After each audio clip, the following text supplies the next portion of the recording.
Good evening. My name is Kenneth Oy, and I'm with MIT Political Science and Engineering Systems. And it's my great pleasure to welcome you to a Starr Forum on attack of the drones, on ethical, legal, and strategic implications of the use of drones. By way of introduction, this event is sponsored by the MIT Center for International Studies and the MIT Technology and Culture Forum. Our lineup this evening is unusual and diverse. What we're going to do is start with Barry Posen from the MIT Security Studies Program. Barry is also the Ford Professor of International Affairs. And Barry is going to be talking about the technology and its use with a critique from a largely realist perspective or point of view.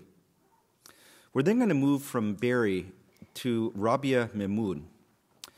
Rabia is a journalist with Express Tribune in Lahore, Pakistan. She'll be speaking on Pakistani perspectives on drone use, focusing in part on how drone use is being covered in Pakistan, in part on the positions of the military and various political factions and actors, and then ending with a little bit on our own point of view.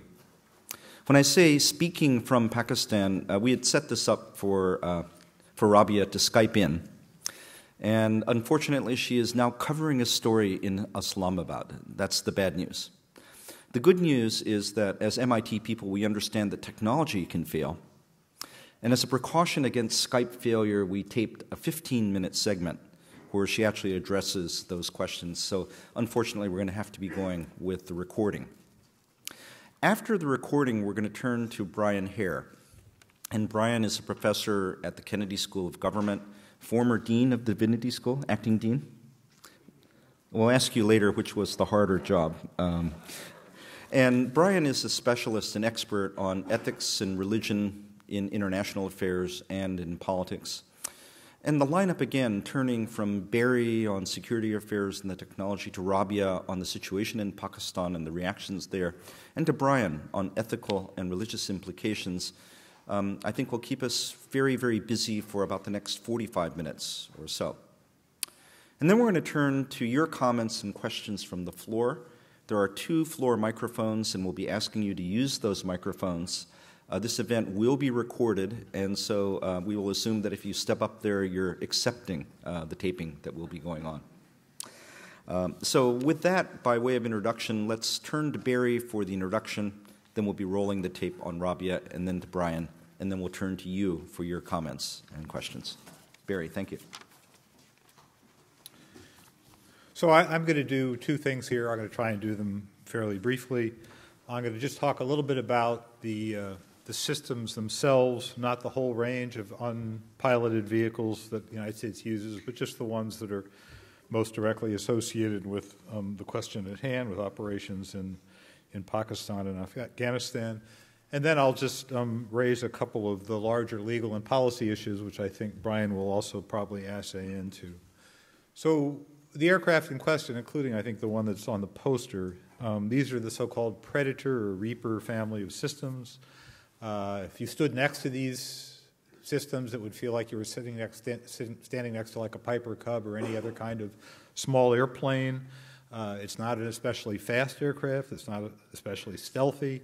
If the Pakistani Air Force wanted to shoot these airplanes down as they operate over Pakistan, I think they could easily do so.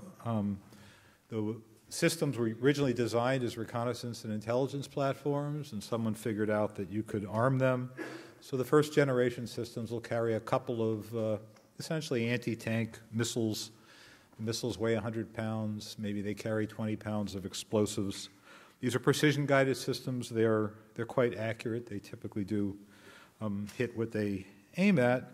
These systems have very long loiter times, 24 hours or more, so that the system can go over an area it wants to surveil and stay there forever. There's no problem with pilot fatigue or fatigue in terms of the person who's looking at the sensor suite, because that's all happening somewhere else.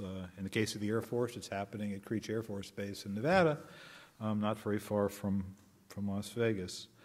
I've seen the video feed from these, and you can see the video feed yourselves if you want. There's a lot of it available online. It's quite impressive, the level of resolution. And I've seen them fire one of these small missiles at the second story of a building where they think there's a sniper, watch the missile go through the window.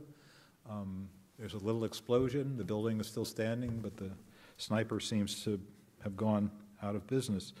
So they are impressive systems, and they do impressive things. Most of the ones operated by the United States are not being operated by the intelligence community right now. They're being operated by the military, and the demand for these things has been quite incredible. The United States capability now is sustained something like 65 or so 24/7 drone orbits, which means you can pick a spot where you want the area surveilled, and you can put a drone up, and when the drone runs out of gas, you could replace it with another drone, another crew back at the command site, and you can do this for 24 hours, and you can do that 65 times around the world every day if that's what you want to do. And my sense is that there's an endless demand for more of this kind of capability. The CIA uses essentially the same kind of drones. One thing you may be interested in is, I've actually seen the command site in Nevada, and there's a lot of person power on one of these missions. The drone is being flown by a pilot. The sensor suite is being flown essentially by a sensor operator. And then there's a kind of intelligence support team in the room that has multiple people in the room integrating other sources of intelligence in real time and able to check things out if the pilots want them checked out. So it's kind of a richly endowed mission. So, the main thing to draw from this is these missions are not a kind of some single operator who's been told to just go shoot at a particular place with a lot of discretion. This is a very controlled kind of operation. The airplanes are not under any kind of air defense threat, so they have all the time in the world to look at the target and to assure themselves that the target is the one they went to go after, and that at least people who look like the kind of people they were told to go after are in fact there, right? So you can see why this system has become very attractive in the structure of, say, a counterinsurgency type operation, but also it's very attractive from the point of view of counterterrorism because it allows the United States to go into places where it doesn't want to send soldiers on the ground and attack and kill individuals that they think are plotting terrorist attacks against the United States or its allies. Now, I'm not an expert on the legal issues here, but there's essentially two kinds of legal issues, as I understand it. There's the larger law of war kind of legal issues, which is, are the attacks in general legal, or are they violations of some international law? There's a big public debate on this. My sense is you can make a pretty good case that they're legal under international law in and of themselves, and I don't think these operations are going to stop for that reason, and I don't think that there's going to be a definitive victory on the part of those who want to challenge the legality of the operations. There are some debates about the principles that are being used to justify the operations in Pakistan, and they may have to find a different legal argument, but lawfare, as it's sometimes called, has become a big industry in war around the world, and my lawyers and your lawyers can argue from now till the end of time on some of these issues. The second argument, which I sense is actually more pertinent, is that within the larger structure of attacks, is any particular attack justified? And here there are standards that govern, and the military has military lawyers that they use to think about this, and I'm sure the intelligence agencies also have their own counsel that thinks about this, and I think this is probably something that Bryan may talk more about. And there you have questions that go under the names of proportionality and distinction, which is to say, is the target sufficiently important, i.e., in this case, sufficiently capable of doing serious harm, that it's commensurate with the potential damage that you might do to innocent people in the attack? And then the second is, are you making a game effort to distinguish between the hostile targets you would like to destroy and the innocent people that you would like to save? And this is going to vary from target to target and attack to attack. The reason I said so much about the systems themselves is because I think the systems do permit quite a high degree of discrimination. So the systems themselves do not make this kind of proportionality and discrimination impossible.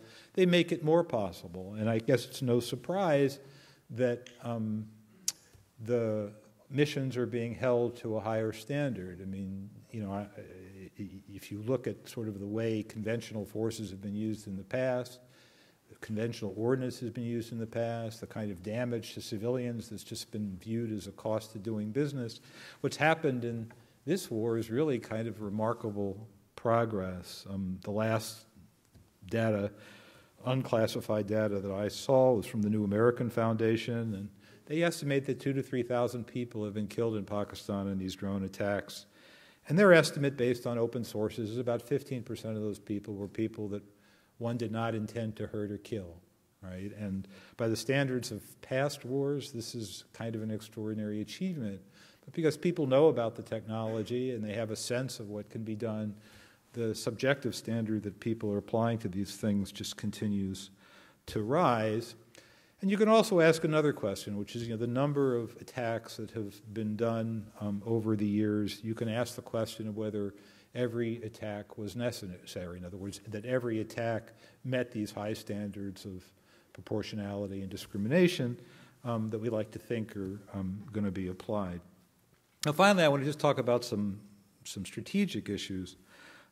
As the war on terror has unfolded, and particularly as the two counterinsurgency operations, the big ones in Iraq and Afghanistan, unfolded, U.S. Special Operations Command has come up with a kind of formula that they apply to at least to what you might call the offensive side of these wars. And these ideas are most closely associated with General Stanley McChrystal. And it's a pretty simple thing to say, but it's much harder to do. And it's first, you energetically and comprehensively gather intelligence from all sources, and you fuse that intelligence to generate targets, actually to generate locations for folk who are fighting on the other side that you would like to remove from the fight. You prosecute these targets as quickly as you can. You try and pull new intelligence from those attacks. You reintegrate that intelligence into the existing intelligence process that you have, and then you do it all over again. And you try and sustain this very fast cycle time, right? And the notion here is that you might be able to destroy the insurgent networks faster than they can regenerate themselves and push the adversary to spend more time on survival than the adversary can spend on offense, right? Now, my own view, based upon the experience of the two wars, is that this has been somewhat successful, but it's a kind of palliative. It suppresses insurgent activity, but it doesn't fully eliminate it. In Iraq, and more importantly in Afghanistan, the adversary has proven very resilient and capable of replacing the kinds of losses that they've suffered. And it's also my impression from both of these wars that there's great pressure in the system to find targets to attack and to prosecute them. In other words, that there's a lot of commitment to this tactical or operational doctrine, depending on what you want to call it. And so there's a lot of human energy that's poured into it, and there's a lot of pressure to find targets and to prosecute targets. Now, this is not exactly what the CIA is doing globally, but it's somewhat analogous to it. And I have to say that I personally have some sympathy with this approach. In other words, I can see the reasons why you would do it. And I think even on my most mellow day in terms of thinking about the problem of global terrorism, I personally would not argue against some level of attack. At the same time, though, I think if you look at the number of attacks in Pakistan and you look at press accounts of some of the targets in those attacks, it does look a little bit like resources have been expended and risks with civilian lives have been taken on targets that were not really that valuable, that essential. And I know this sounds kind of grim and macabre, but this is the language of war, and it's the language of what the United States has done. Right. Now, finally, I just want to say that there's a lot of obvious reasons why this is problematical, strategic reasons, and I mean strategic in the sense of highest level political reasons. The people you kill, whether they are bad guys that you intended to go after, friends of bad guys, or innocent bystanders, they all have relatives and friends, probably quite a few relatives and friends. So when you kill a person, either a person you intended to kill or a person that you didn't intend to kill, you probably make some new enemies, maybe more new enemies than you really need. Second, in the large, repeated strikes in Pakistan, which we'll hear about later, though they have been tolerated by the Pakistani government, they do trigger nationalist antipathy among the larger population, and antipathy is particularly to the United States. And this probably helps create a more supportive environment for al-Qaeda elements in Pakistan, Afghan Taliban elements in Pakistan, and Pakistani Taliban elements in Pakistan. And that's probably something that's inimical to the United States' interest in the Afghan war and globally. And finally, in general, it just looks bad to others, in part because of the high expectations of discrimination. Most observers of these attacks are not students of war. As I mentioned to you earlier, I'm kind of a lay military historian, and when you're a lay military historian and you read about the Second World War, or Korea, or Vietnam, what strikes you about war in the 20th century especially is the sheer massiveness of it and the lack of discrimination. One of my, I wouldn't say favorite, but I think one of the more illustrative numbers from the Second World War is this fact, and that is that American bombing and shelling in France in World War II that was designed to drive the Germans out of France, to help France liberate itself, killed some 70,000 French civilians. Some 70,000 French civilians were, to use a word that I have not used in this talk so far, were collateral damage of the U.S. effort to drive the Nazis out of France. And that's the way things were for a long, long time, given the kinds of capacities that were there in conventional aircraft-delivered systems. It's only in the last 20 years that the capabilities to be very discriminate have become so strong, right? So, to my thinking, these operations have been remarkably discriminate, but that's because I have this background in my head. I think to most people looking at this problem, they focus on, and quite rightly, on the number of civilians, young and old, who've been killed or hurt. And this also doesn't really do the United States any good. So, my bottom line here is that this is a tool. There are times when I think, to reveal my true nature, I think I probably would use the tool. But it's hard to avoid the suspicion on the basis of what little information we have about the targets of the strikes that some excess has crept into the system.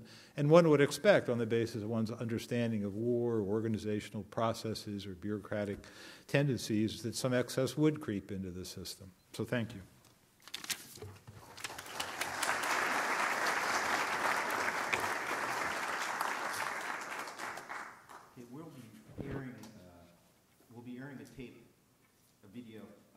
Rabia Mehmood. This was recorded on Election Day, hence the peculiar reference to asking the President of the United States, Barack Obama, or Mitt Romney, what her advice would be.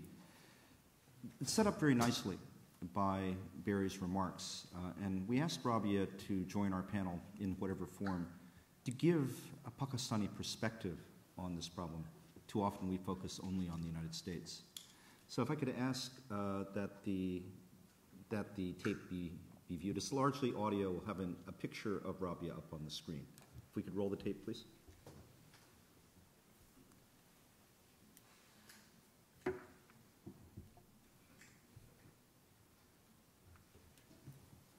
So, Rabia, you've been sitting in Lahore. This issue, these attacks have been taking place in the northwest provinces. What are the images that are being presented on the media in Pakistan What does the guy who turns on the television set, what do they see on the drone strikes? Well, initially they were only, and even to an extent right now, we're seeing graphic imagery of drone strikes, because there was, and still not, any access to the area or stock footage that was used. We see footage of militants at times when they are being reported, when the language is this, that, or the information that is coming from the official sources coming in is that the people attacked, principal targets were actually suspected militants or terrorists, right? And if there is a name we can give to the number, then a name is given and general footage is used. But now, because the story is being reported more, and with the help of organizations which are coming from, say, the UK, Reprieve, and other, and more investigation has been done into the story. And now we are also seeing more, I mean, media is still not very interested in the drone debate. It's got a lot of other stuff to cover, and that it prioritizes. But when, now that a lot of people, the civilians who are traveling down and coming from FATA to Peshawar and to Islamabad, and they are people on ground, activists like this lawyer Shahzad Akbar is involved, and other people are involved. So now we see pictures of children, of women, or of young people who are affected directly by it, and of injured people as well. And we do know that there was a young man who had come down for an engagement session, an event which the Pakistan government had organized, and he was a young man, and he went back and he was attacked and he died. And now people also, because people have now, there are families who've sought legal help, and they have gone to court against drone strikes.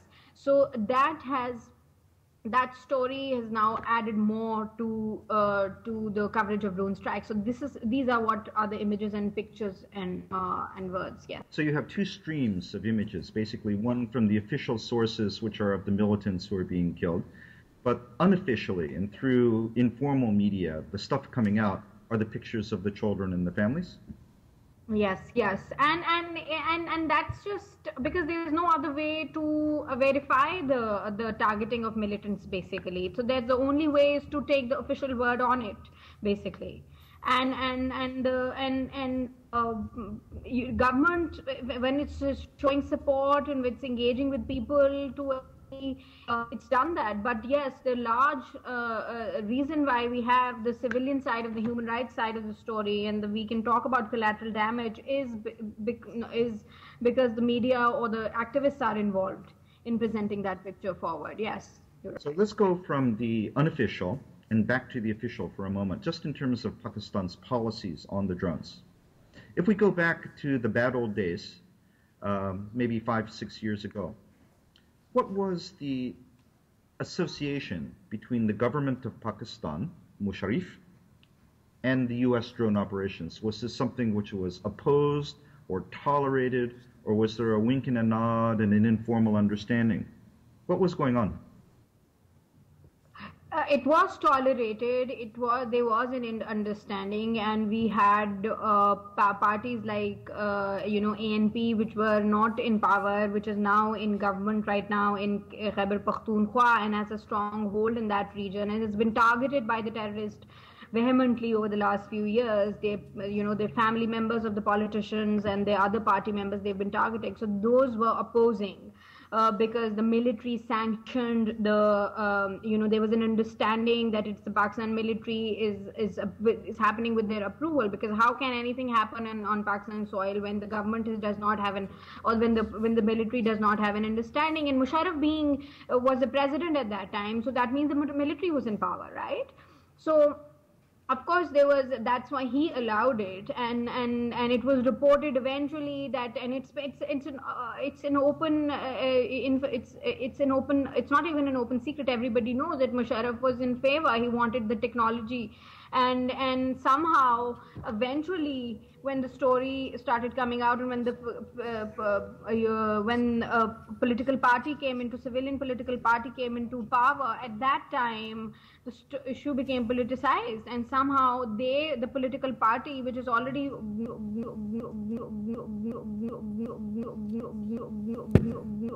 not very strong, and the miracles of modern technology, which started, framed the argument in a way that it's their fault that we have drone strikes in Pakistan, when it's not really their fault. I mean, yes, in an ideal world, if the civilian government was very strong, yes, but not really. I mean, there might be bad governance wise, but when it comes to such matters, they had not made the defense policy.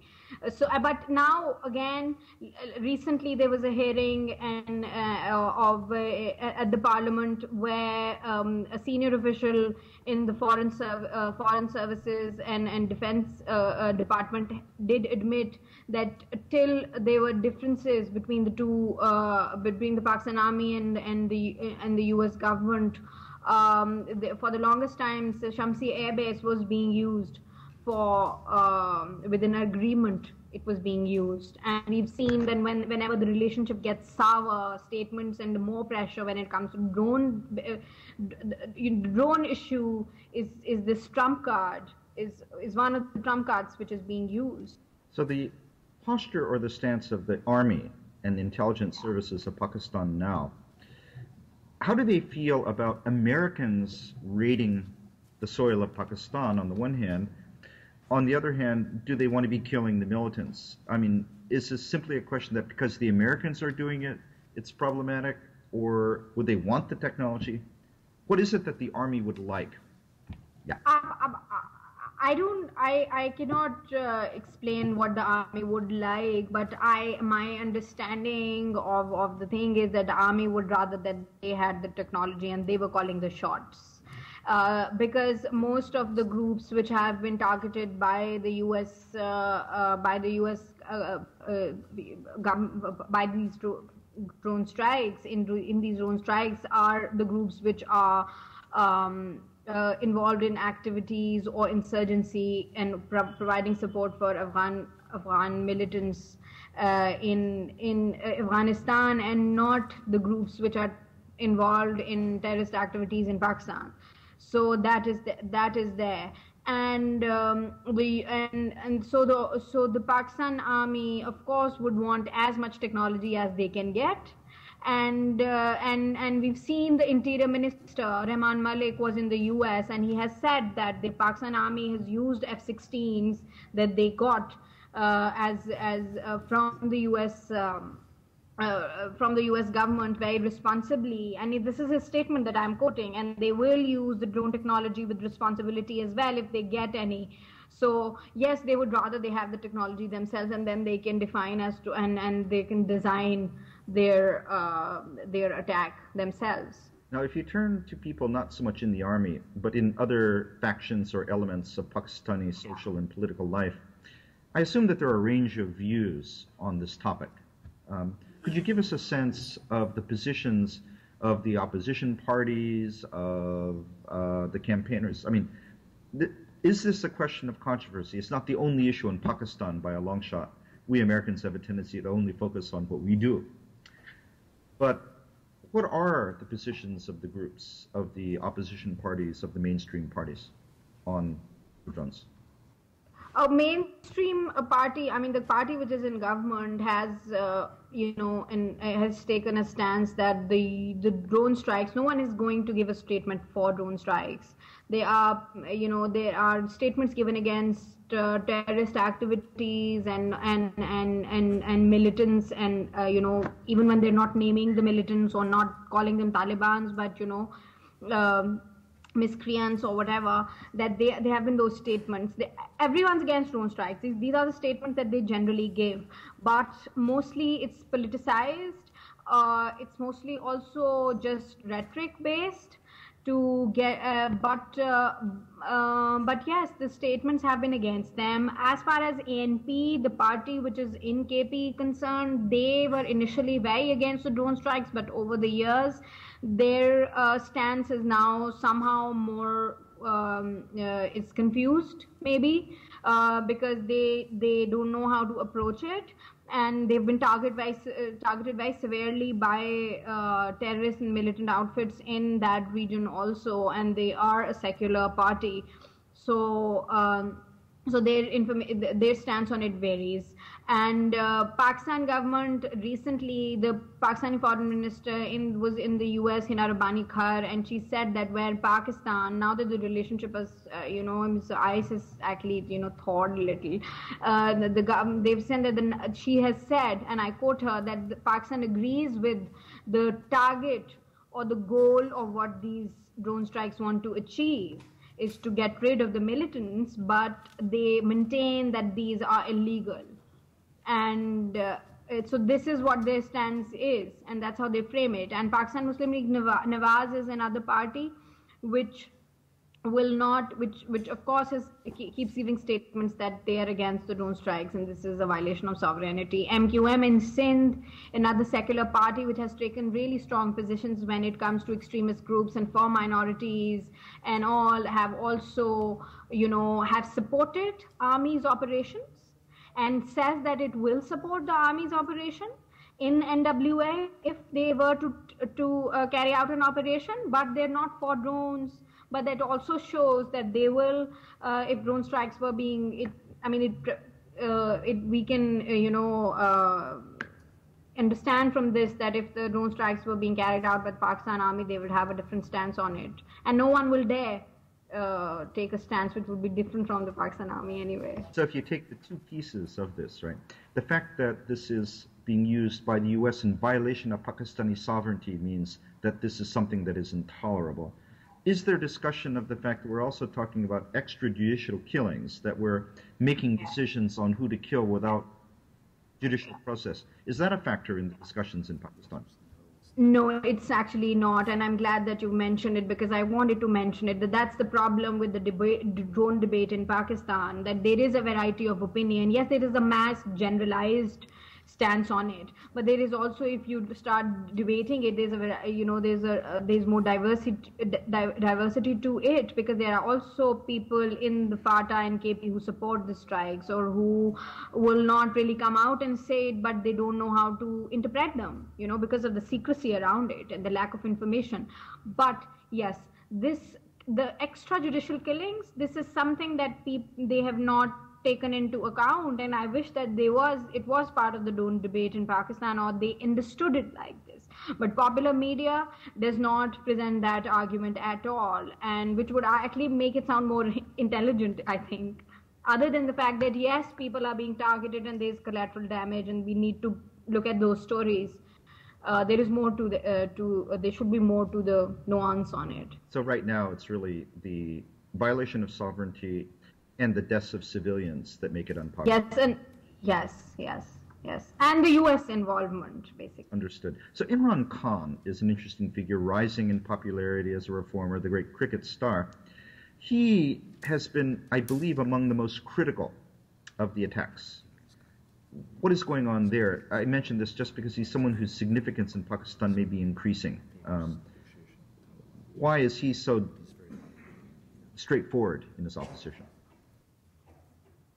Well, he's always been against the U.S. involvement in the region. That's what his stance is. That's what a very, in generally he comes from an upper middle class urban, family based in Punjab, and that's the stance that a lot of urban Pakistanis, who've gone to universities and colleges do have, and it's somehow, yes, it's a critic. Yes, that does, and it is a stance that, and because it's not just the far right, but far left also criticizes it. Also, far left completely. I mean, it's a very small section in Pakistan. and they're not part of the mainstream politics, but there are academics and intelligentsia and human rights activists which are part of the far left, and they do not agree with Imran Khan at all, but they are against the drone strikes. So he's taken that stance. It's also a very popular stance to take. It has helped him gain political mileage, some political mileage in those areas as well, and it helps his case. And he was for debate and negotiation with the Taliban before he romanticizes this whole the whole stance that Taliban has taken. He has at some points given statements which are criticized heavily, because he said that Taliban, who are fighting against the Americans in the US, in the Afghanistan of American forces, are actually fighting the good war. And so and now he's seen more criticism, not before. But he's also become very popular. So when you become more popular and you become a popular political player and you're gaining that popularity, you're also going to get more criticism. So that's what Khan is getting. But also the stance that he's taken on drones, which for whatever reasons, he does believe in that though, but for whatever reasons is definitely one of the more, stronger anti-drone political voices that has come out of Pakistan as compared to other mainstream political parties. Rabia, if you had 2 minutes to whisper into the ear of Barack Obama or Mitt Romney, we are recording this on election day, on the issue of the drones, what would you whisper into their ear? What advice would you offer?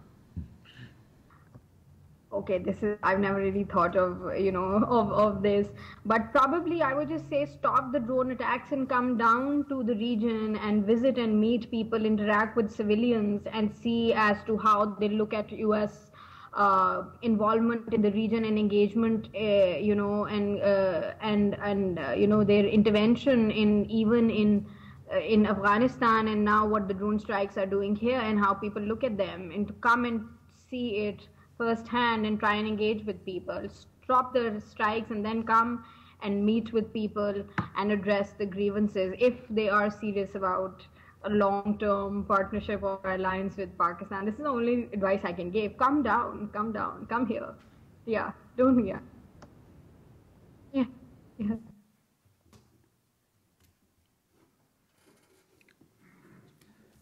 Apologies for the sound quality.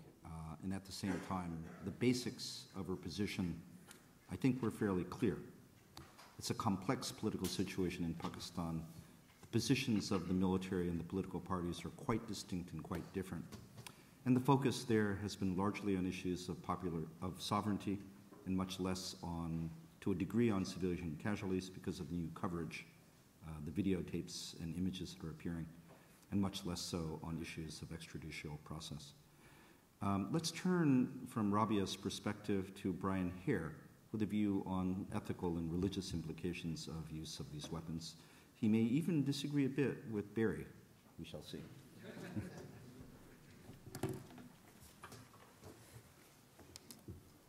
Thank you very much. I'm delighted to be back here at the Center for International Affairs program under its auspices. I've had the privilege of doing so many times over the years and been on many panels with Ken and Barry, and it's always an educational experience and indeed an always enjoyable experience. So I'm delighted to come to talk, even though the complexity of this kind of issue is enough to put one off when one gets the invitation to speak.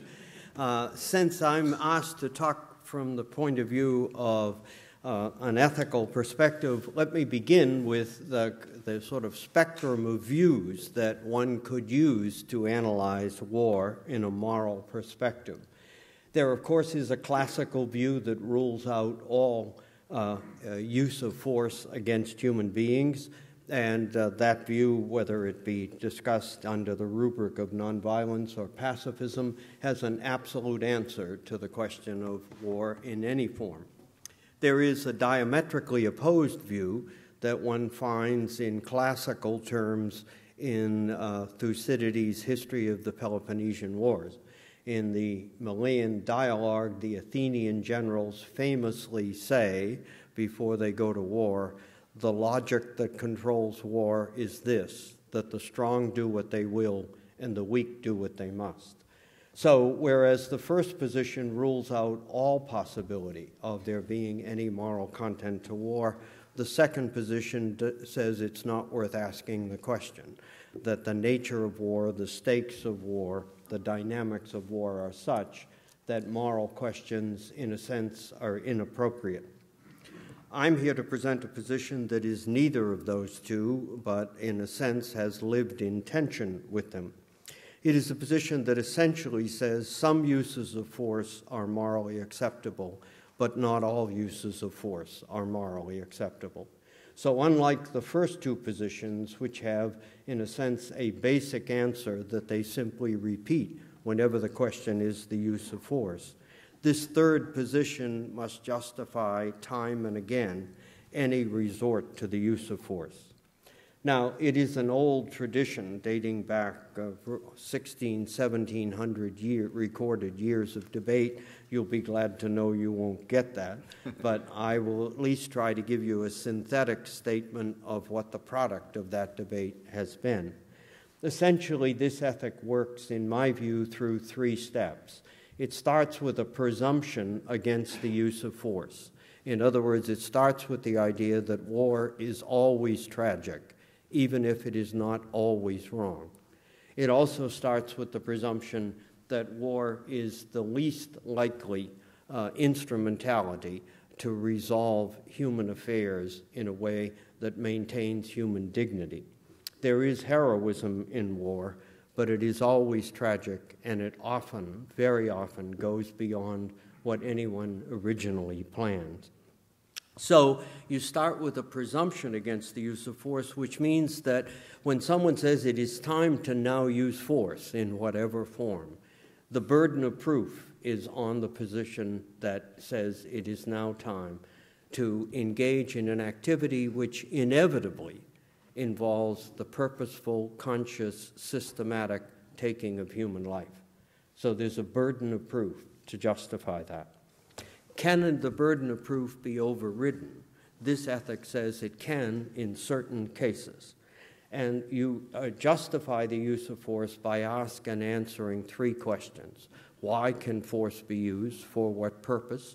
When can it be used? Under what conditions? And thirdly, how is force to be used if the use of it is to be morally defensible? The why question is basically the just cause question. That is to say, does one encounter a situation, activity by others, states, nations, others, that is of such severity and such harm to basic values, particularly the basic value of life, that resort to force is justified to suppress that kind of activity. The when question involves questions like, who has the authority to say it is now time to engage in systematic use of force? What kind of intention drives the policy? What kind of proportion exists between the harm one seeks to suppress and the inevitable harm that the instrumentality of force will bring? And then finally, the how question, perhaps the most asked question in the 20th century. That is to say, even in the face of just cause, one has to use force in a way that meets two quite stringent limitations. One is called non-combatant immunity, the other is called proportionality. Non-combatant immunity means that if you justify war because something evil is being done and needs to be prevented, then only those doing the evil are legitimate targets of the use of force. In its nature, it is called by the ethicists a deontological principle, a principle that does not admit of exceptions. The proportionality argument is that even when you have a justifiable target, there is an obligation, again, to measure not just at the level of war as a whole, but at the level of tactics, strategies, and kinds of weapons that are used. There's an obligation to weigh, as Barry indicated, the good that one seeks to achieve in suppressing activity that is unjustified, and the inevitable harm that is always done when force is employed. Now that, in synthetic form, is the kind of questions that have been asked about war for centuries. Drones pose an interesting intersection because they pose questions about the why and the when, and then they pose questions about how. And so let me discuss them in those terms. The why and the when. This, I think, is the largest issue, really, in this discussion. It is more of an issue than the how question. And why is the larger issue? Because drones obviously significantly expand a nation's capacity to carry out military activity in the very important qualification that it does not risk casualties of the country carrying out the activity. Now, there are drones, as Barry indicated, that are purely for intelligence gathering. They do not raise this kind of question.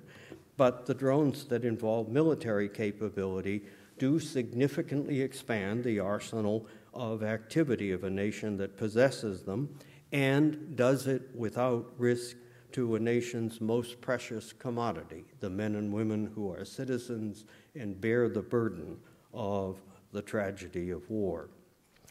Drones in the post-9/11 world.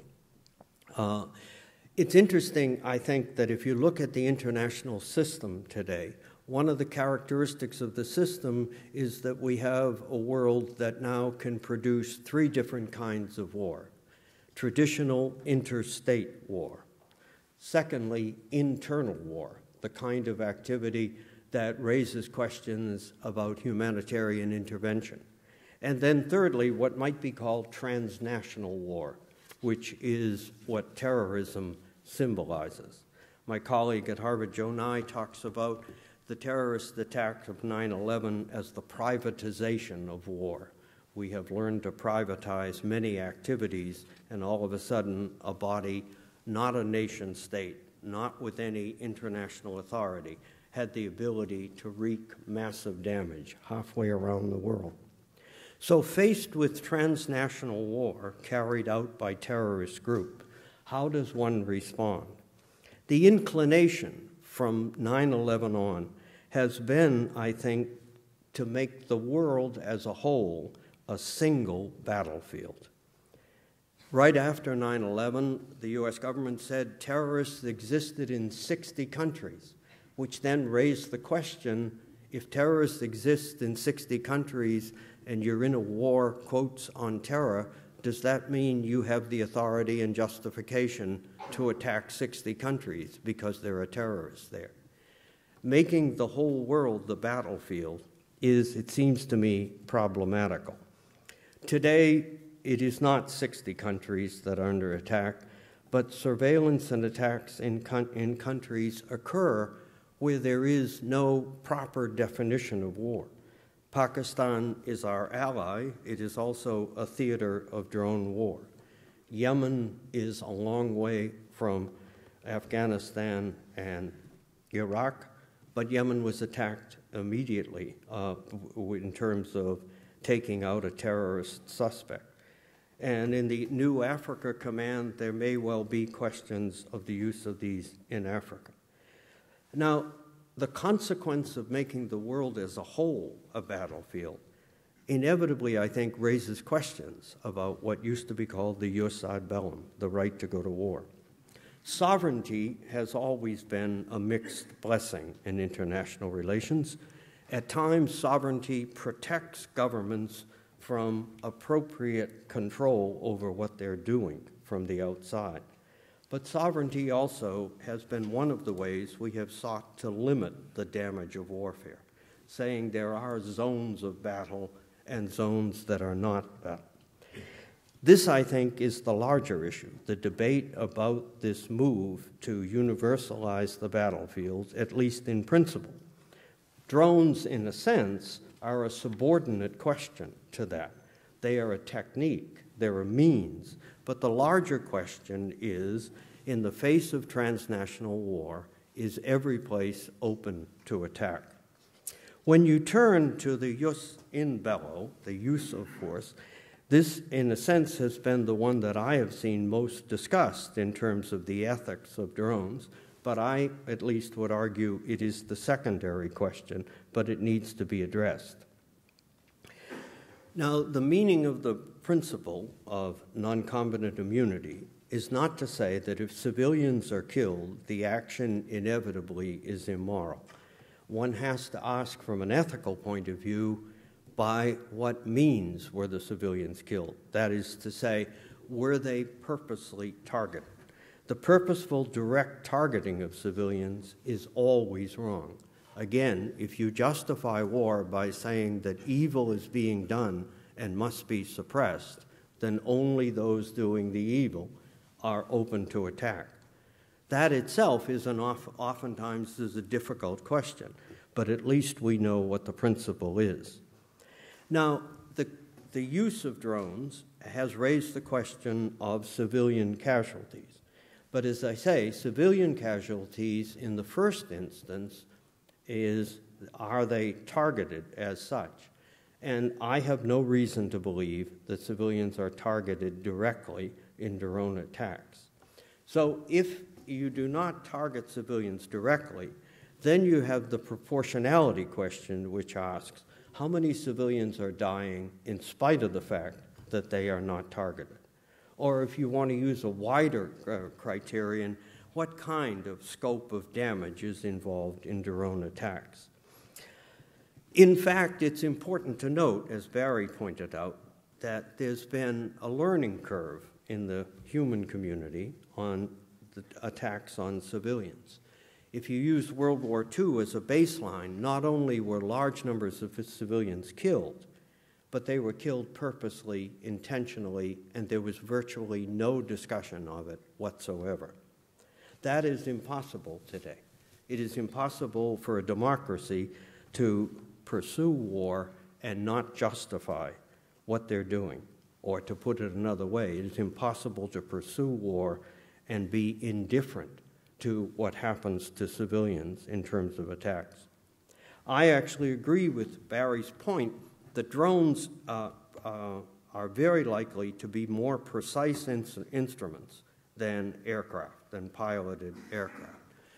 But even with piloted aircraft, we know that in debates that I think particularly were catalyzed by Vietnam and were carried forward in places like Kosovo and the Gulf War, there has been increasing attention to insulate U.S. policy from direct critique that civilians are targeted or even that proportionality is not considered. But we also have seen in Afghanistan that the question of civilians killed directly or indirectly are not only an ethical question, they are a political question. That is to say, the killing of civilians generates a response against the whole enterprise of the use of force inside people's countries. So I think the larger question is defining the battlefield. The subordinate question is this instrumentality of war expands your capacity to act. It may well be, I think probably is, more precise than piloted aircraft, but both questions need to be considered. A final set of considerations. There is a history in the ethic of war to respond to certain developments in weaponry by trying to rule the weapon out of order. Just to give you a sense of the history of this, the first time I'm aware of it was 1274, when the Lateran Council tried to outlaw the crossbow as inhuman. But the argument went forward to dum-dum bullets, to gas, to nuclear weapons. It has been a very mixed record trying to rule out weaponry as such. So it seems to me the better question is to ask how weapons are used and to test it by the classical principles.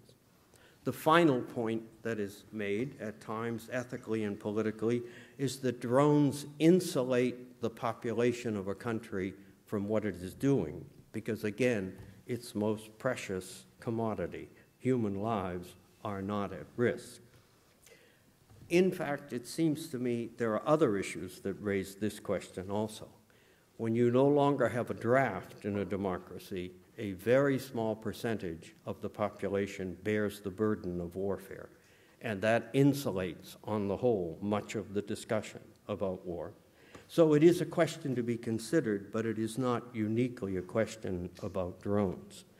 And so as we look at drones, I would say they are not problem-free on either count of the dimensions of just war doctrine, jus ad bellum and jus in bello. But I think the first question is the larger question, and the second question, while it needs to be debated, fits into a more traditional calculus of how we judge the ethics of the use of force.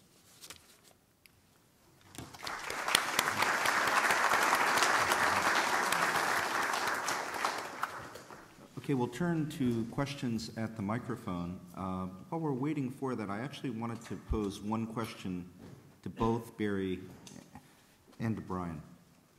We're using drones to kill foreign nationals and, at times, U.S. citizens on the soil of allies, nominal allies, in Yemen and in Pakistan. Do you have objections to either or both of those actions, recognizing that we've already discussed somewhat the issue of innocent civilians? We're doing this without judicial process, and which aspects of that strike you as being appropriate or inappropriate? Well, you're asking just the basic question about whether doing these attacks in Pakistan or Yemen, do I think it's illegal or? Well, we're not at war with those countries, although we have heard arguments on universal law. Well, the international lawyers have engineered a way to make this legal, right? And they have an argument that they make about the legality of it, right? We have a habit of basically sending the Pakistanis a message once a month saying, we intend to operate in these areas. What do you think? Now, the Pakistanis at one time apparently would respond to these messages, and what they said is anybody's guess, but apparently they stopped responding to these messages. But part of the message is clear the airspace, and they clear the airspace, right? So we're not doing, it may be a wonderful fiction for the Pakistani government to pretend that these operations are happening, against its strong and firm objections, but it just doesn't seem to be the case. They've made no effort to do it. Now, there are other issues that arise here, right? And I'm guessing that if somehow this became a weak reed to lay a legal argument on, the lawyers would find another argument, which is to say sovereign states are responsible for military activity that happens on their country. And if they can't control those violent elements who are waging war on others, then they have to expect that others are going to wage war on those violent elements. And I actually don't believe that international law defends their ignorance of or toleration of war on their soil, right? As far as Yemen is concerned, I think Yemen actually has no objection. I think they have registered no objection. I wouldn't say they're happy. No one's happy, but as far as I know, they tolerate it. Yeah, I think there's a political dimension to this question, and there is an ethical dimension to the question. And ethics and law in war overlap, but they're not identical. Oftentimes, international law sometimes is more pliant, if you will, or more flexible on judgments on the use of force. At other times, it's more stringent. If you look at the debate on humanitarian military intervention, moral arguments were more in favor of using humanitarian intervention than legal arguments were. So law and ethics do not always overlap here. The political dimension of this is the question of what the government in question is really saying. That is to say, if it is an ally, and the ally is saying, even if it says, I will never say this publicly, is saying, I basically do not have objection, that puts you in a position, I guess, that's not all that different from what Barry said about World War II. There were 70,000 killed in France, and it helped to liberate France. I still find it problematical to define the arena of war is as without limits, because it seems to me that's what's being said. There is no country in this kind of transnational terrorist age, there is no country whose sovereignty protects it from being directly attacked, even if they never have said anything. Now, the Yemenis, I think that's right. I've heard that. How responsive the Yemeni government is to its population is another question, I think, that at least a democracy like ours might want to consider. But it does seem to me that, I think, is the larger question, rather than the question of are they an ally or not. They might be an ally and have given us permission. I'm not positive that works in every case where we might want to use drones. And I think that international law would probably be more flexible on this than the ethics of whether proper authority exists and just cause exists to use force. Okay. Yes, why don't you go to the microphone over there right behind you? Okay.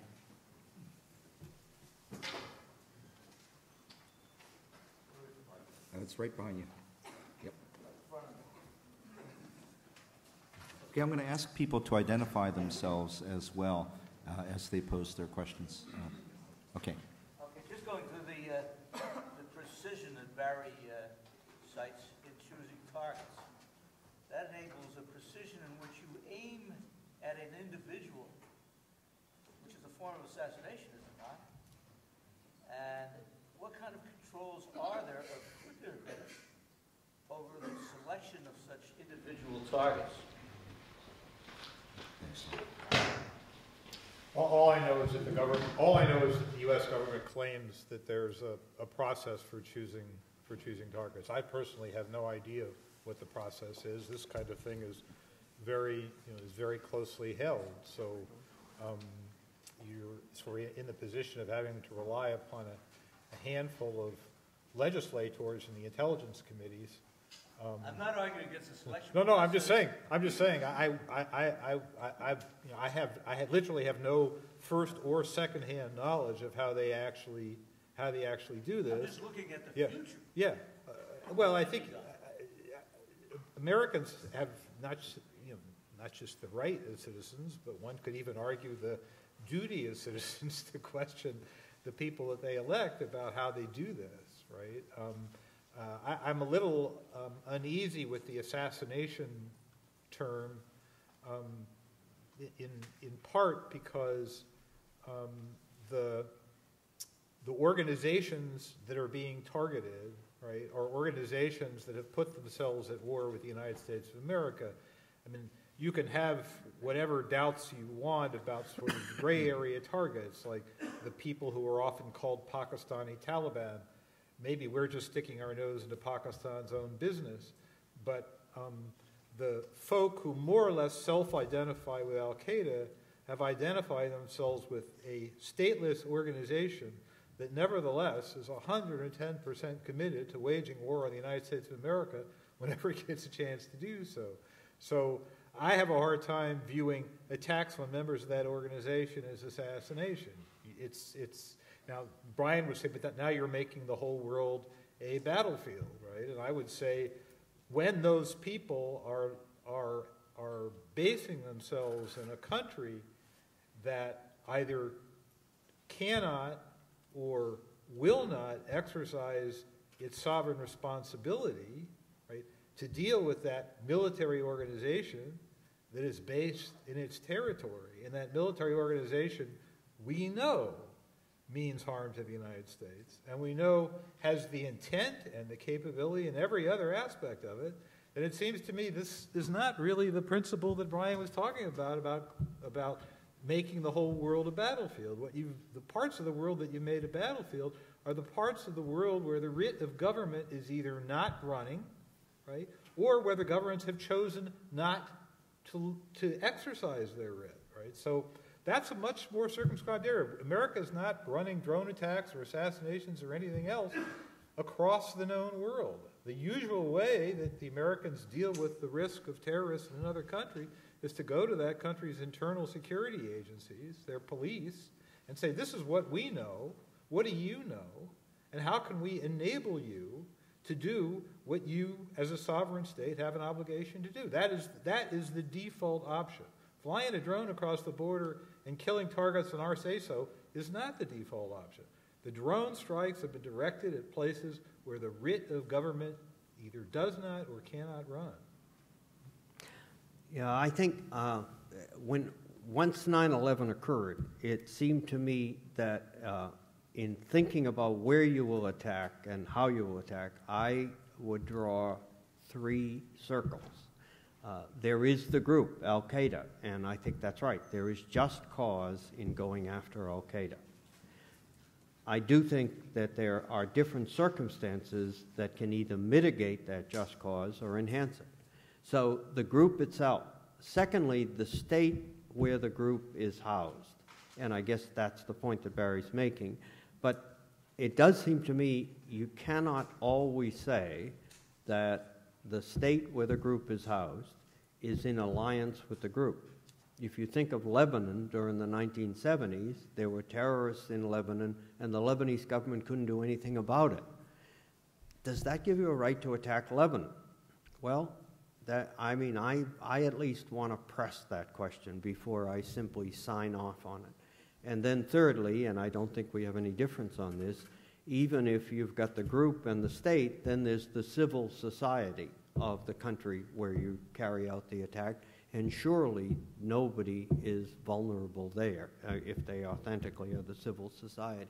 So I understand Barry's point that we're involved precisely, as I said, with a transnational adversary, but I am trying to contain this a bit because I think the argument that wherever they are, they're vulnerable to attack, at least ought to be looked at more than once. Okay. And why don't we go over to this mic, and then we'll just go back and forth, trying to keep both the questions and answers fairly brief. Please, go ahead. I don't know if this mic is working, but my name is James. And first of all, for people who are interested in this topic, later in this month, I think the 29th of November, there's going to be a panel on this topic of people who have just come back from a delegation who were visiting Pakistan, and I'll send somebody at the Starr Forum or Ken information which you can decide whether you want to circulate. I have a problem with the writ of government, with what Barry just said about the writ of government not applying. I think part of the problem with this is that this in and of itself is, and I think that's part of what we're discussing, an example of how the writ of government isn't applying. In this case, it's the writ of the United States government and international law, and law is not always the most important thing to me. Morality is an important thing. But I want to focus on a question about something about the way in which this is done and what it means. And one way of getting at it is to talk about the individual from Pakistan who picked an entrance turnoff to the CIA headquarters some years ago, knowing that everybody who made the turn at that point would most likely be going to work at the CIA, and opened up with an automatic weapon and killed several people who were on their way to work at the CIA. And the reason, supposedly, that this person was doing this is because some family member of his had been assassinated in Pakistan. And by the way, I do think assassination, targeted assassination, is a pretty apt word for this, generally speaking, whether it's happening in occupied territories of Palestine or Afghanistan or wherever. So I guess what I'm going to get at is, what is the difference between what this Pakistani, and then, by the way, I think they eventually tracked him down and brought him back to the U.S. for trial. They did. My question would be, what is the difference, if there is any, between what he did and what the U.S. is doing, other than the fact that the U.S. has very sophisticated technology? And is somebody's deciding, we don't like you, you're a bad guy, we're going to kill you wherever you are, and what some other people are deciding about the people they don't like who are in the U.S. government? Well, Yeah, I actually do think there are some differences there. I mean, you have an individual in a domestic society with law and a writ of government at work, and you have a nation at war. Now, a nation at war, if they can prove their case that they've got a just cause, identify the enemy, and act in a way within limits, have rights that you don't give to an individual to go and assassinate someone. So I do think that there is a difference between those two things. To collapse them is to collapse the difference between individual unauthorized killing and killing that's done under, quotes, the rules of war, whether you think of those as ethical or moral rules. So I do think that collapsing that doesn't clarify the picture. Well, is the state, so the difference is that if the state authorizes it, it's okay, but if an individual engages in it, it's not okay? Well, the difference would drive you back, and Barry's in a better position to talk than I, the difference would drive you back to the difference between international politics and domestic politics. Activities undertaken by states in international relations are undertaken to some degree because there is no centralized authority that can provide a sense of law and security such as you expect in a domestic society. That's always been the justification for the use of force in international affairs. If you had a perfectly functioning international system, then you would deposit that authority in one place, or at least that's one way to think of it. So there is a difference that's granted. Very.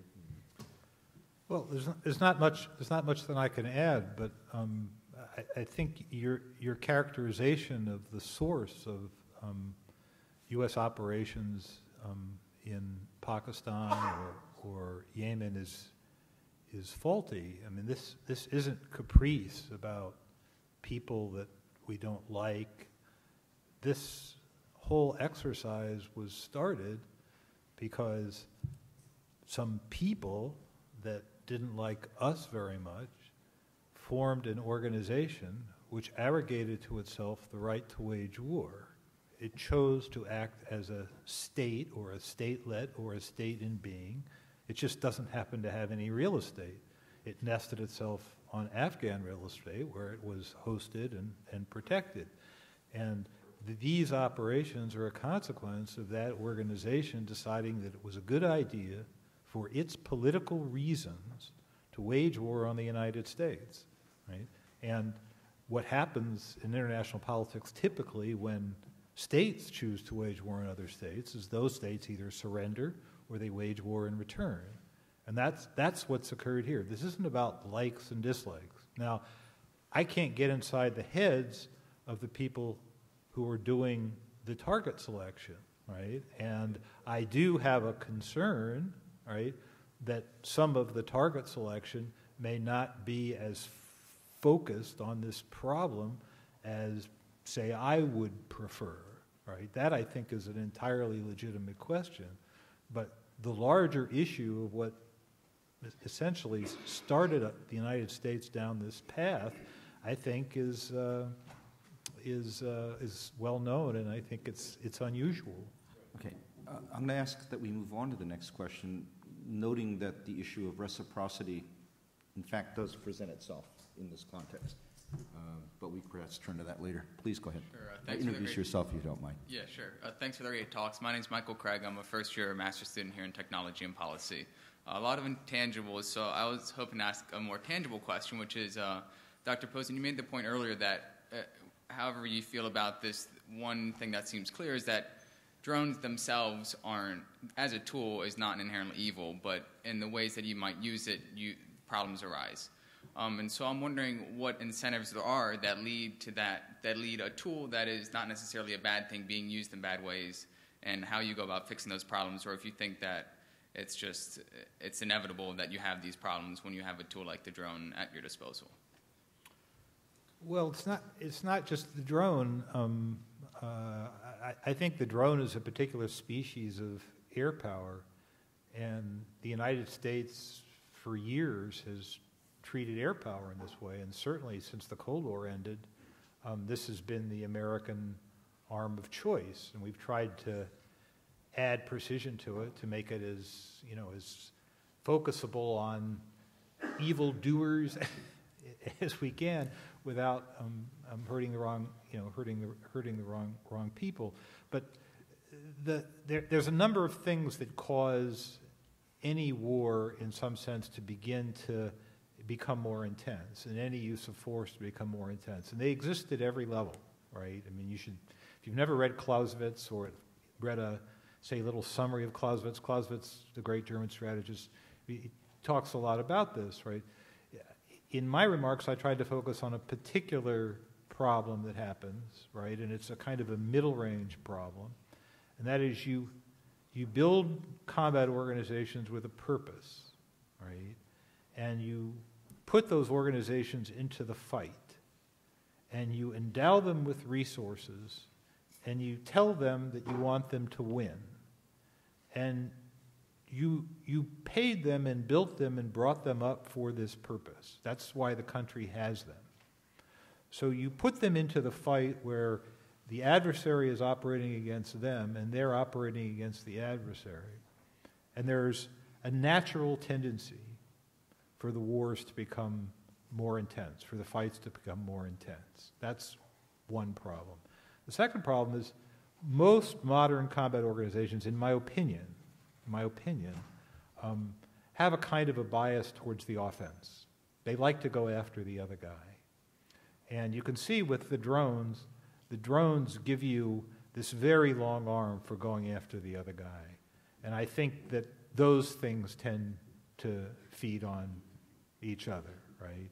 Then there's other things, there's passions, there's emotions, right? I think if we're honest with ourselves, there are probably things that many of us would have agreed to do on September 12th or 13th or 14th, right? That they wouldn't agree to do now, right? The emotions of the moment are always an important part of even organized violence, even state-level violence, right? So there's a lot of different factors that tend to drive military organizations to ever more intense behavior, right? And I think that there has been some of that here, but I don't think we can let the president off the hook. Remember, this is the CIA that did this. It's not a military organization that did this particular piece of it. These strikes were not just launched with the president's approval.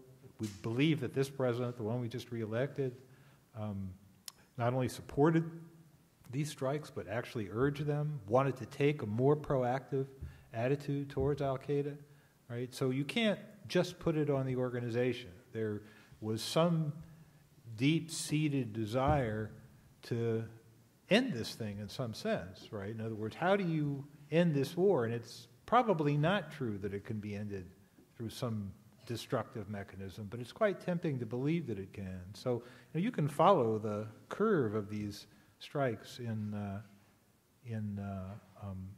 Pakistan, and they were much more intense 2 or 3 years ago than they are now. So that's not a good answer, but that's as much as I can do now. Go ahead. Yeah, my own sense is, my inclination is to say that things by themselves are not the best way to make a moral judgment. The best way to make a moral judgment is what human beings do with things, because that brings you into the area of human responsibility. Now, I'm somewhat ambivalent because I've come very close to saying nuclear weapons, just are beyond the pale. But the fact is, things by themselves are not the issue usually in any area of life. It's how things are used. The second thing, the other thing I would say in responding to Barry a bit, is you set up the organization, you give it a mission and a purpose, but then you have to search for the limits that you place on the organization. So you might say military power has its own logic. It doesn't have its own ethic. I absolutely agree with that. The ethic comes from outside and is placed around it as a directive force, unless we get to a position, and I'm not saying people are saying this, but unless you get to the position of the Athenian generals, who essentially just reject any kind of limitation because of the fact that it's war and not some other form of human activity. Okay. I'm going to ask people to pose the questions, and I want to actually work through everyone at the microphones with short questions, and then we're going to turn to our panels to do the best they can to answer them. Please go ahead. My name is Greg. Can you hear me? I have a question about the so-called intelligence sources that report to the U.S. military or to the CIA who is a terrorist. Exactly who are these people? Are they Americans or Pakistanis? And how reliable is the information which they convey to the Americans? In other words, how do they know, in fact, who is a terrorist and who isn't? I mean, I assume terrorists don't go around with a sign on them saying, I am a terrorist. Okay. Yes. Next. What we're going to do is, again, cut back and forth and harvest the questions. Yeah, I'm Jim Schneider. I sell newspapers for the Globe and the Herald in front of the Dunkin' Donuts in Charlestown. And in terms of proportionality and discrimination, I mean, the only way I could see a way to resolve the idea or try to get a handle on the idea is that you resolve to use a drone in such a manner that in terms of eliminating Taliban functionaries and commanders, you resolve only to shoot at them when they're in isolation all by themselves. And then if you want to have something that's proportional in terms of the actual threat you face, you don't tell the Pakistanis that you're going to fly near A.Q. Khan's place where he's under house arrest and give him a Hellfire missile right with his breakfast tea and muffins. I mean, this idea that you're engaging in some kind of proportional and discriminate assassination of a military threat when the Pakistanis have been the greatest proliferators in history is just lunacy, at least for me anyway. Thank you. Next, and if you could again identify yourself.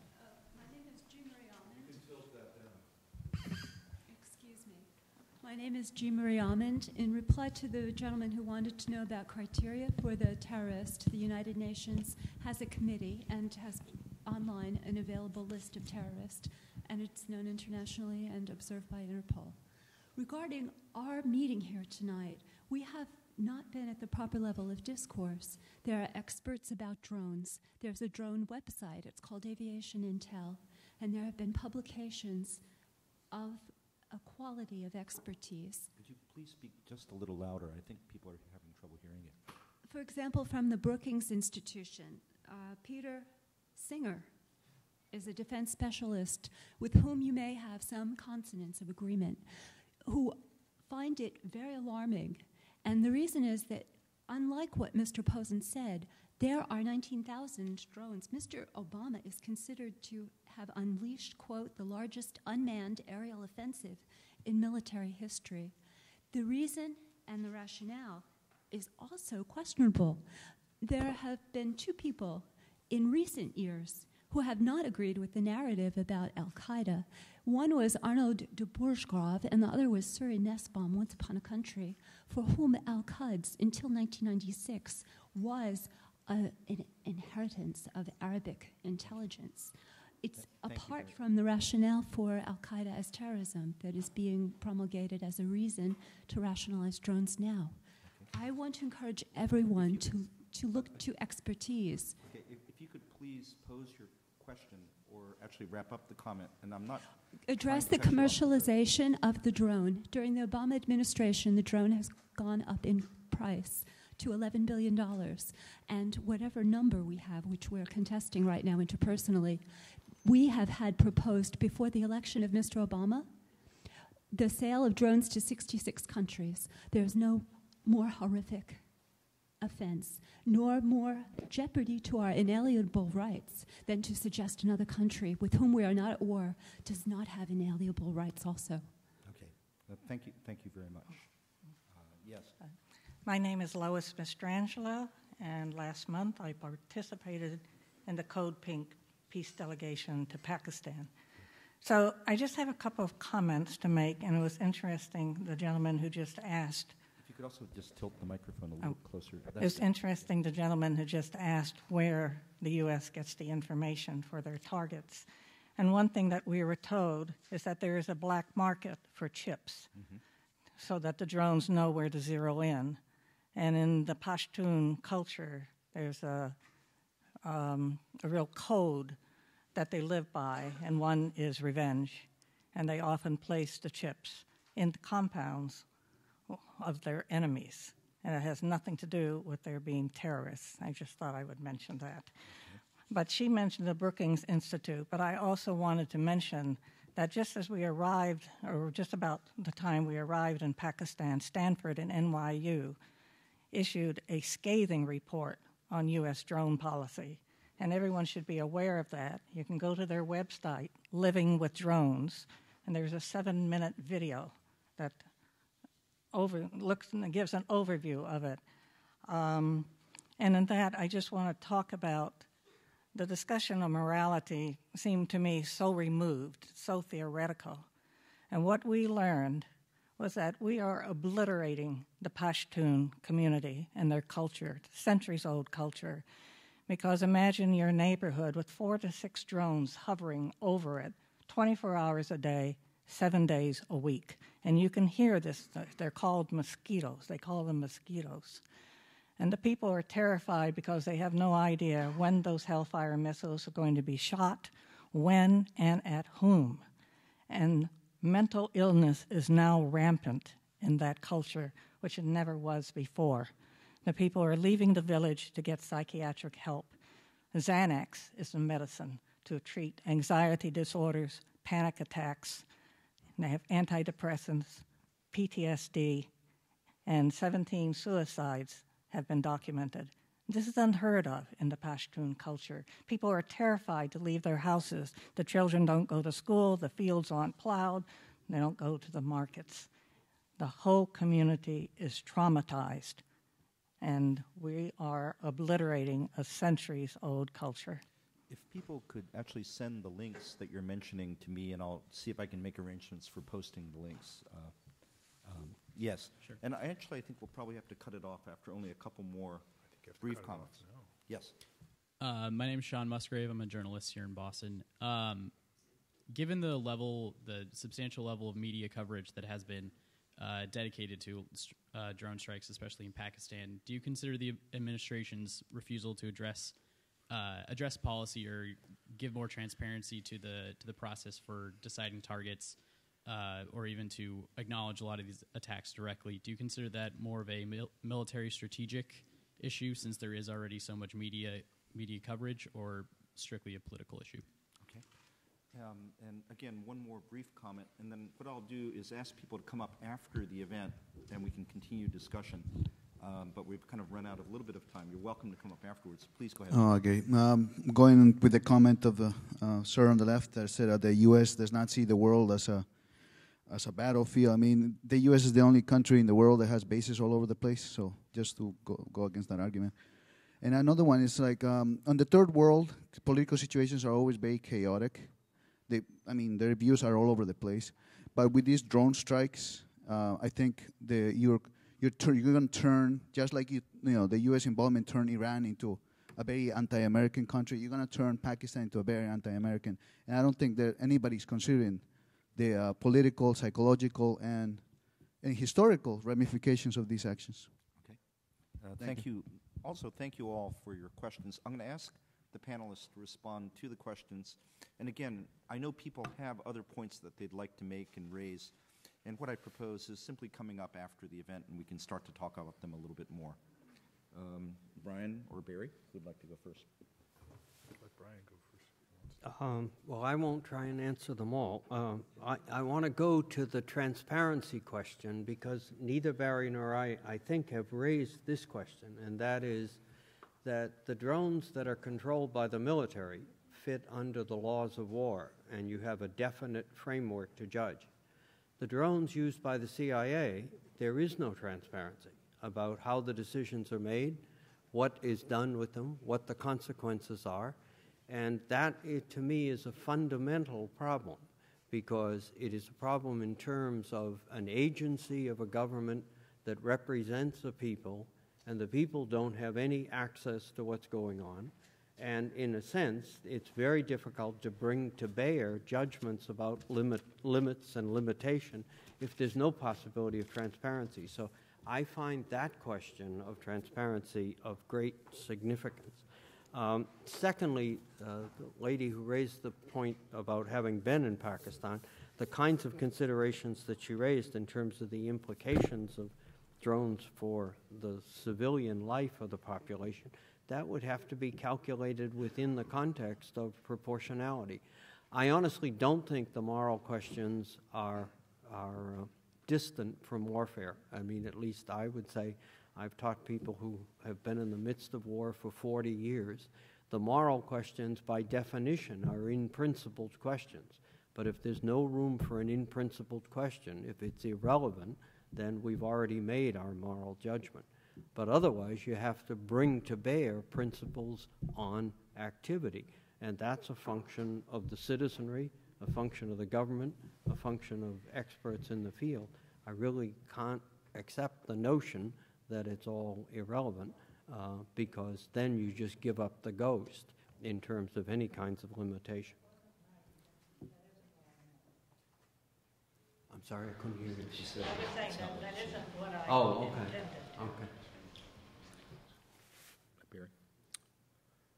So I think the question of transparency is a real one. I think in general, since 9/11, we've done a lot of things in this country that strengthen the power of the state for security reasons, more intrusive in our lives in ways that we know or don't know.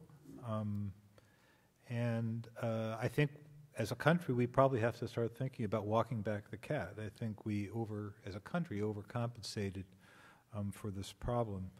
I don't think that these kinds of operations, intelligence operations, are ever going to be subjected to the kind of scrutiny that we might like in a perfect world. It's just the intelligence world doesn't work that way.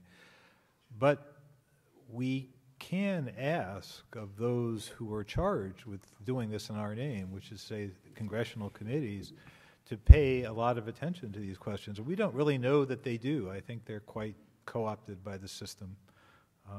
I find it striking. We've heard much more from those committees over the last 3 days about human frailty than we've heard from them in a long time about the conduct of the war.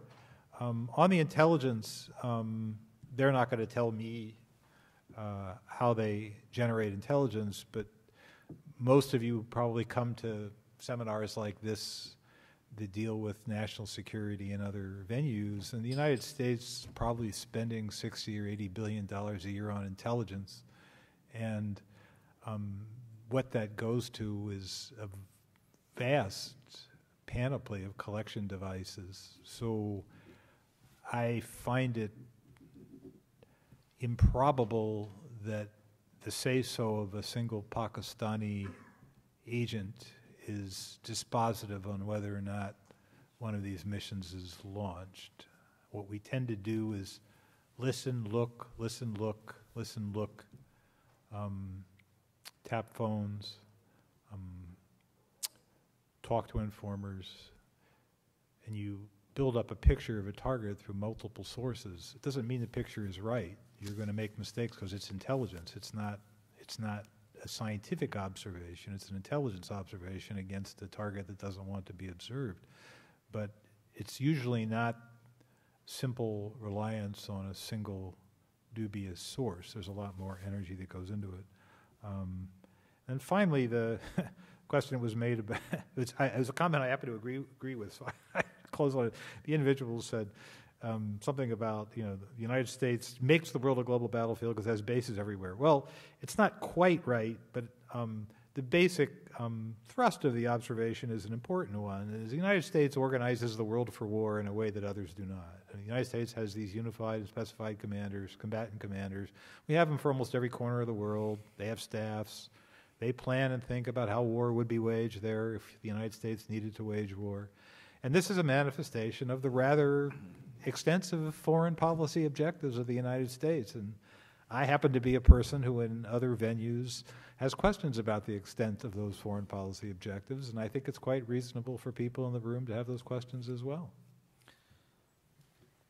I've been a moderator, but I actually just want to take 1 minute and give my views on this. There's a potential problem here, and the problem rests in the fact that as we do things, as we define security, or as we choose instruments to defend interests, we have to be thinking a little bit in terms of reciprocity, in terms of what would happen if others applied the same standards or used the same tools. We haven't talked about that explicitly. But I just can't help but think that, be it the Stuxnet virus or some of the cybersecurity issues or the use of drones, that the reaction here to the use of those instruments against us would be outrage. And that is not to say that the Pakistani military is not winking at what's going on or that the government of Yemen is tolerating it. That is clearly the case. But I'm troubled and raise that issue because as we determine what our personal views or our collective views on these matters should be, thinking a little bit about what would happen if others were using the standards that we're using and using the tools that we are using against us is worth a serious thought. We also had too short an evening. I, again, apologize to those of you who were in line. We obviously could have had a Q&A that could have gone on a long time. But it is now 8:10. We're 10 minutes over time. And I thank you for your patience, and hopefully we'll be able to continue this discussion. Thank you all.